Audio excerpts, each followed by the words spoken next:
ప్రధాని నరేంద్ర మోదీతో air chief marshal Amarpreet Singh భేటీ అయ్యారు. ఢిల్లీలో ప్రధాని నివాసంలో ఈ సమావేశం జరిగింది. భారత్ పాక్ మధ్య ఉద్రిక్తలున్న నేపథ్యంలో ఈ భేటీకి ప్రాధాన్యం ఏర్పడింది. అంతకు ముందు రోజే నౌక దళాధిపతి అడ్మిరల్ దినేష్ కే త్రిపాఠి కూడా ప్రధానిని మోదీతో భేటీ అయ్యారు. పెహల్గాం ఉగ్రదాడి తర్వాత ప్రధాని వరుసగా భేటీలవుతున్నారు.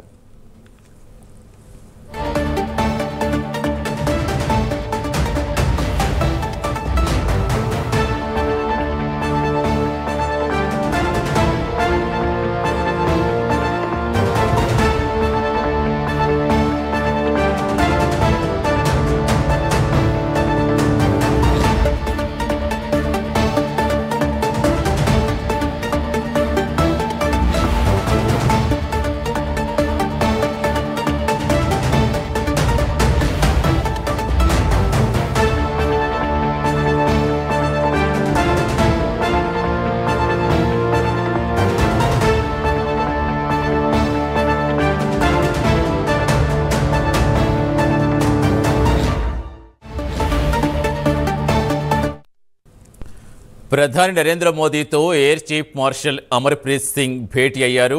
ఢిల్లీలో ప్రధాని నివాసంలో ఈ సమావేశం జరిగింది.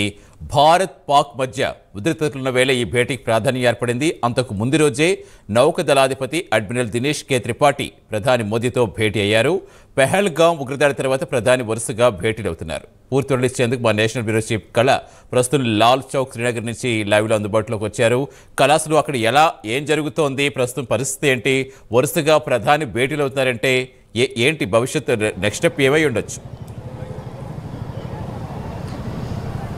సతీష్, దాదాపు ఇప్పుడు మనము ప్రస్తుతం శ్రీనగర్ లాల్ చౌక్ దగ్గర ఉన్నాము. ముఖ్యంగా ఏదైతే ఢిల్లీ కేంద్రంగా జరిగేటటువంటి రాజకీయ పరిణామాలు ఎక్కువగా కూడా పహల్గామ్కు కనెక్ట్ అయి ఉన్నటువంటి అంశాలే అని చెప్పుకోవచ్చు. ముఖ్యంగా ఏదైతే సమావేశము ఇక్కడ మనకు జమ్మూ కాశ్మీర్కి సంబంధించినటువంటి ఫరూక్ అబ్దుల్లా కూడా ఇక్కడ మొత్తం సమావేశం కావడము, తర్వాత ప్రధాని నరేంద్ర మోడీ గారితో కూడా సమావేశం అయ్యారు. అయితే ఇక్కడ నిన్న జరిగినటువంటి సమావేశంలో దాదాపు రాష్ట్రానికి సంబంధించినటువంటి పెహల్గాం దాడికి సంబంధించినటువంటి పూర్తి నివేదికలు, తర్వాత జరగబోయే పరిణామాలపై ఎక్కువగా ఈ సమావేశం జరిగినట్లు కూడా మొత్తం అంతా కూడా అంటే ఇక్కడ మనకు ఏదైతే సమావేశం జరిగిన సమయంలో 30 నిమిషాల పాటు ఈ సమావేశం జరిగింది.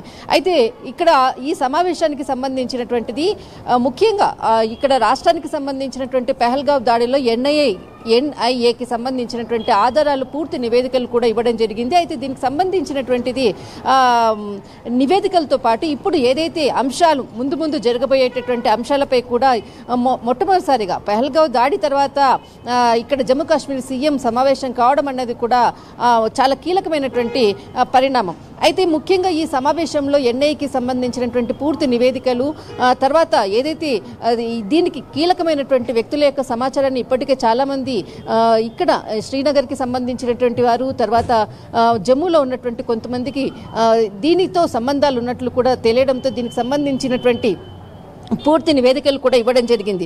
అయితే దీనికి సంబంధించినటువంటి ఏదైతే మనకు కొద్దిసేపటి క్రితమే ఇక్కడ ఎయిర్ చీఫ్ మార్షల్ సంబంధించినటువంటి ఇక్కడ అమర్ప్రీత్ సింగ్ ఇక్కడ సమావేశమయ్యారు కొద్దిసేపటి క్రితమే ప్రధాని నరేంద్ర మోడీ గారితో. అయితే ఇప్పటికే దాదాపు పలు దఫాలుగా కూడా త్రివిధ దళాధిపతులతో, చీఫ్లతో కూడా సమావేశం అవుతున్నారు ప్రధాని నరేంద్ర మోడీ గారు. ముఖ్యంగా ఈ సమావేశానికి సంబంధించినటువంటిది పూర్తిగా అంటే గత నిన్నటి నుంచి జరుగుతున్నటువంటి పరిణామాలు, ఒకవైపు మనకు ఇక్కడ జమ్మూ కాశ్మీర్ సీఎం సమావేశం కావడము, తర్వాత మరొక వైపు ఇక్కడ ఏదైతే సమావేశానికి సంబంధించినటువంటి పూర్తి వివరాలు, తర్వాత ఈరోజు ప్రస్తుతం అంటే ఈరోజు మనకు పంజాబ్లో సంబంధించినటువంటి అమృత్సర్లో ఇద్దరు అంటే సైనిక వ్యవస్థకు సంబంధించినటువంటి రహస్యాలన్నింటినీ కూడా ఫోటోలతో సహా గూఢాచారిగా వాళ్ళు పూర్తి సమాచారాన్ని కూడా ఇస్తున్నారన్నటువంటి నెపంతో ఇద్దరు గూఢాచారులను కూడా అరెస్ట్ చేయడం జరిగింది. దీనికి సంబంధించినటువంటి సమాచారము, మరొక వైపు జరగబోయేటటువంటి పరిణామాలు దాదాపు ఇప్పటికే కూడా 12 రోజులు పూర్తయింది.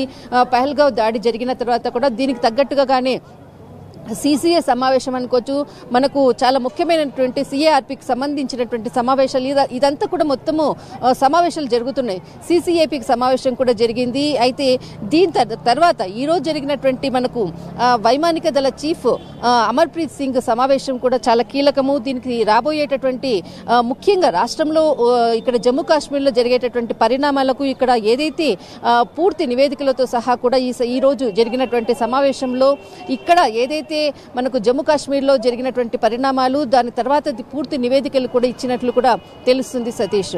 అయితే ముఖ్యంగా ఇక్కడ మనకు ఏదైతే జమ్మూ కాశ్మీర్కి సంబంధించినటువంటి సింధు నది జలాలకు సంబంధించినటువంటి ఏదైతే ఒప్పందాన్ని రద్దు చేయడమో దీనికి సంబంధించినటువంటి మొట్టమొదటి స్టెప్ ఈరోజు జమ్మూలో ఉన్నటువంటి మనకు ఏదైతే అంటే ఇక్కడ సింధు నదిలో 3 నదుల ప్రవాహం ఉంటుంది. ఒకటి చీనాబు, తర్వాత మనకు సింధు నది, తర్వాత జీలం నది, 3 నదుల ప్రవాహంతో ఇది పాకిస్తాన్కి సంబంధించినటువంటి నదిలోకి ప్రవహిస్తుంది. కాబట్టి దీనికి సంబంధించినటువంటి ఏదైతే మొట్టమొదటి నీరు ఇక్కడ కాశ్మీర్కి జమ్మూలో ఉన్నటువంటి మనకు రామ్గంగా అనేటువంటి ప్రాంతంలో మొట్టమొదటిసారిగా ఈరోజు చీనాబ్ నదికి నిలుపుదల చేశారు. అయితే ముఖ్యంగా ఇక్కడ మరి ఏదైతే గంగా ప్రవాహానికి మనకు ఇక్కడ పిఓకే బార్డర్ దగ్గర ఉన్నటువంటి ఏదైతే ప్రాజెక్టుకి సంబంధించిన దాంట్లో కూడా అక్కడ కూడా నీటికి సంబంధించినటువంటి సింధు నది జలాలను కట్టడి చేసే విధంగా కూడా మరొక స్టెప్ తీసుకుంటున్నట్లు కూడా తెలుస్తుంది సతీష్. మొత్తం మీద ప్రతి కదలిక కూడా చాలా ఆలోచించి ఇక్కడ ఏదైతే సమాచారం ఉందో పూర్తి నివేదికలు కూడా ప్రధాని గారికి, తర్వాత హోంశాఖ మంత్రి, తర్వాత రక్షణ మంత్రికి కూడా సమాచారం కూడా ఇస్తున్నారు ఎప్పటికప్పుడు. కానీ పూర్తి నివేదికలతో ఈరోజు ఏదైతే మనకు ఎయిర్ మార్షల్ చీఫ్ తర్వాతి అమర్ప్రీత్ సింగ్ ఈరోజు పూర్తి నివేదికలతో సమావేశమయ్యారు సతీష్. అంటే కళ ప్రధానంగా మనం ఎలా చూడాలంటారు? మీరు ఉగ్రదాడి తర్వాత గత కొన్ని రోజులుగా జమ్మూ కాశ్మీర్లోని పర్యటిస్తున్నారు, అక్కడ మొత్తం అన్ని ప్రాంతాలు గ్రౌండ్ రిపోర్ట్ కవర్ చేస్తున్నారు. అసలు ఎలా కనిపిస్తుంది, ఎలా అనిపిస్తుంది? ఒకవైపు పాకిస్తాన్ చూస్తే అక్కడ 2 నెలలకు సరిపడిగా ఆహారం నిల్వ చేసుకోవడానికి ప్రజలకు హుకుం జారీ చేయటం, సరిహద్దు ప్రాంత ప్రజలను ఇవన్నీ చూస్తున్నాం. ఇక్కడ ప్రధాని వరుస భేటీలు జరుగుతున్నాయి. సో అసలు అక్కడ ఏమైనా సాధారణ పరిస్థితులు కనిపిస్తున్నాయా? కాశ్మీర్లో అక్కడ ప్రజలు ఇంకా ఏం చెప్తున్నారు? మీకేమనిపిస్తోంది ఫుల్ అట్మాస్ఫియర్? సతీష్, ఖచ్చితంగా ఇక్కడ అడుగడుగున ఆర్మీ ఫోర్స్తో భద్రతా వలయం, ఇంతకుముందు కూడా భద్రతా వలయంలో శ్రీనగర్, తర్వాత మనకు జమ్మూ కాశ్మీర్ అంతా కూడా ఉండేది. కానీ ఏదైతే పెహల్గావ్ దాడి తర్వాత మాత్రం ఇక్కడ అడుగడుగున కూడా చాలా భద్రత మధ్య కూడా చాలా ఫోర్స్ తోటి ఇక్కడికి ఇంకా దానికి ఇంకా 3 రెట్టింపుతోటి ఇక్కడ భద్రతా వ్యవస్థ ఉందని చెప్పవచ్చు. అయితే ఇక్కడ మనము ఏదైతే ఒక మాటను మాట్లాడినప్పుడు కూడా పక్కల వాళ్ళు వీళ్ళు ఏది మాట్లాడుతున్నారు అన్నటువంటి నెగిటివ్ థింకింగ్తో కూడా ఆలోచించేటటువంటి పరిస్థితులు కూడా ఇక్కడ ఉన్నాయి. ప్రతి వాళ్ళు మనం ఎవరినైనా పలకరించాము అంటే అవతల వ్యక్తి దేని కొరకు అడుగుతున్నారు, మనం ఇచ్చేటటువంటి సమాచారంతో సాయంకాలం మళ్ళా వచ్చి మమ్మల్ని పోలీసులు తీసుకెళ్లి లోపడేస్తారు అన్నటువంటి భయంతో కూడా ఇక్కడ కాశ్మీర్కి సంబంధించినటువంటి ప్రజలు అంటే చేసింది ఒకరు తప్పైతే దానికి శిక్ష మాత్రం జమ్మూ కాశ్మీర్కి సంబంధించినటువంటి ప్రజలందరూ అనుభవిస్తున్నారని చెప్పవచ్చు. కానీ ఇక్కడ ప్రతిదీ కూడా ఏది అంటే వాళ్ళు ఇక్కడ ఏదైతే పెహల్గావ్ దాడి తర్వాత ఇప్పుడు ఉన్నటువంటి పరిస్థితి మాత్రము ఖచ్చితంగా చాలా భయంతో ఇక్కడ ఉన్నటువంటి ప్రజలు బ్రతుకుతున్నారని చెప్పవచ్చు. ప్రతి ఒక్కరు కూడా జరిగింది తప్పే, కానీ వాళ్ళని ఎవరైతే ఉన్నారో వాళ్ళని శిక్షించాలి. ప్రతిసారి కూడా ఇలాంటి దాడులు జరుగుతూ ఉంటాయి. దీనికి ముగింపు ఎప్పుడు? మాకు ఏదైతే ఇతరుల నుంచి ఇబ్బందులు వస్తుందో దీనికి ఖచ్చితంగా దీనికంటూ ఈసారైనా దీనికంటూ ఒక ఎండింగ్ చేయాలి అన్నటువంటిదే చాలా మంది కోరుతున్నాం. అయితే ఇక్కడ మనం గ్రౌండ్లో తీసుకున్నటువంటి రిపోర్ట్లో కూడా వాళ్ళు ప్రతి ఒక్కరు కూడా అదే విషయాన్ని చెప్తున్నారు. చేసినటువంటి వాళ్ళ తప్పు వల్లనే మేము శిక్షణ అనుభవిస్తున్నాము, అంటే మా జీవనోపాధి కూడా పోయింది అన్నటువంటిది ఒకవైపు చెప్తున్నారు. మరొక వైపు మొత్తం అంతా కూడా ప్రతి అంగుళం కూడా జల్లెడపడుతుంది. ఇప్పుడు మనం శ్రీనగర్ లాల్ చౌక్ దగ్గర ఉన్నాము ప్రస్తుతము. ఇక్కడే దాదాపు 12 రోజుల క్రితం జరిగినటువంటి ఏదైతే పెహల్గావ్ దాడికి ఈ శ్రీనగర్ గడ్డ మీదనే దాదాపు 3500 మంది పైగా ఇక్కడ ఉన్నటువంటి అనుమానితులను అరెస్ట్ చేశారు. అంటే చేసింది ఒక 10 మంది. దీనికి మొత్తం అంతా కూడా ఏదైతే పెహల్గావ్ దాడిలో పాల్గొన్నటువంటి వాళ్ళ సంఖ్య ఒక 10 నుంచి 20 మంది ఉంటే దీనికి మొత్తం అంతా కూడా ఇంతమంది శిక్షణ అనుభవిస్తున్నారు అన్నటువంటిదే ఇక్కడ ప్రజలు లేవనెత్తుతున్నటువంటి ప్రశ్న. అయితే ముఖ్యంగా ఇక్కడ ఏదైతే పరిస్థితులు మాత్రము ప్రతి వాళ్ళు ఇప్పుడు మనం ఇక్కడ లాల్ చౌక్ దగ్గర ఉన్నాము. చాలా రోజుల తర్వాత నేను ఇక్కడ ఒక 1 వీక్ నుంచి ఇక్కడ నేను రిపోర్టింగ్ చేస్తున్నాను. చాలా రోజుల తర్వాత ఇక్కడ వచ్చేటటువంటి పబ్లిక్ ఇప్పుడిప్పుడు బయటకు వస్తున్నారు. అసలు బయటికి రావడం అన్నది కూడా చాలా తక్కువ. అందరూ కూడా వారి వారి వ్యాపారాలను మొత్తం అంతా కూడా స్టాప్ చేసుకొని ఇళ్లలో ఉండేటటువంటి పరిస్థితి. వచ్చి ఇక్కడ ఈ లాల్ చౌక్ దగ్గర కొద్దిసేపు ఉండి మళ్ళీ వెంటనే వెళ్ళిపోతారు. చాలా మటుకు ఇక్కడ పనులు కూడా లేవు. అందరూ ఖాళీగా వారి ఒకవైపు టూరిజం అంతా కూడా ఒకవైపు లాస్లో ఉంది.